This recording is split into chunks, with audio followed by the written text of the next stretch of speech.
Hello, my name is Don Gertz, and I'd like to welcome you to the February 2018 real estate market update. I know stats can be boring, so we're just going to touch on three keys to show you what the current trends are in the marketplace.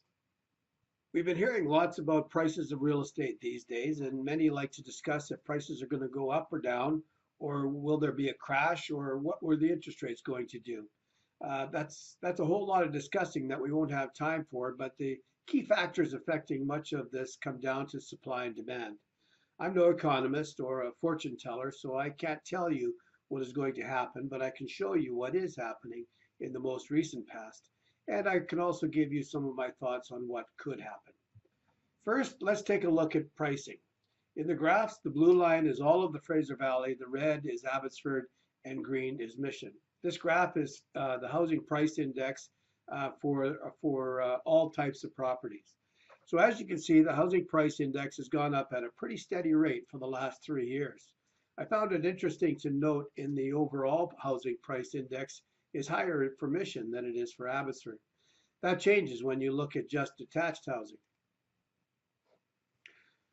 This graph shows property values have gone up across the board for the last 3 years.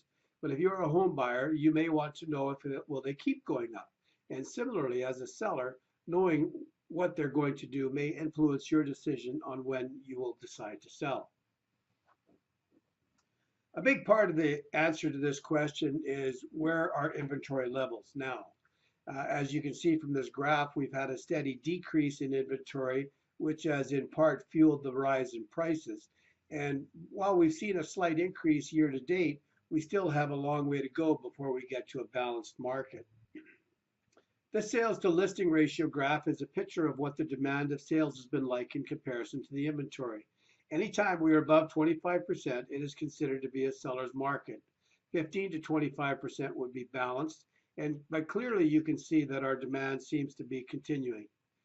The new mortgage rules that came into effect on January 1st might be having an impact on the continued demand. Some buyers are able to get their pre-approvals under the old rules that would be good until April, influencing them to buy sooner than later.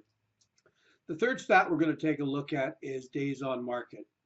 How many days does it take for a property to sell in today's market? In past markets, we would typically be happy with a sale taking place within 45 to 60 days. But as you can see, for the last 3 years, we're almost always below 40. And today, the Fraser Valley average is 14 days. There are a couple other quick things that I noticed that were worth watching. First, there seems to be a shift in the types of homes that are selling. In the past, the most active part of our real estate market was for the single detached types of houses. These past 2 months, and probably a little longer than that, we've been seeing a shift, a change in all this. In Abbotsford, there's been more strata title properties sell on the MLS than non-strata title.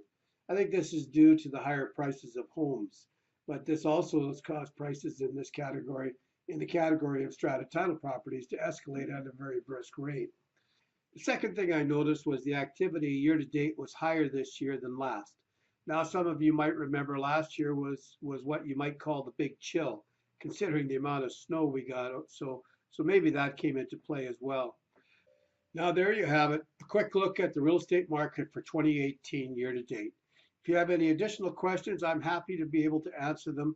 And if you're thinking of making a move this year, be sure you have a good plan to help your move go smooth. We'll see you next time.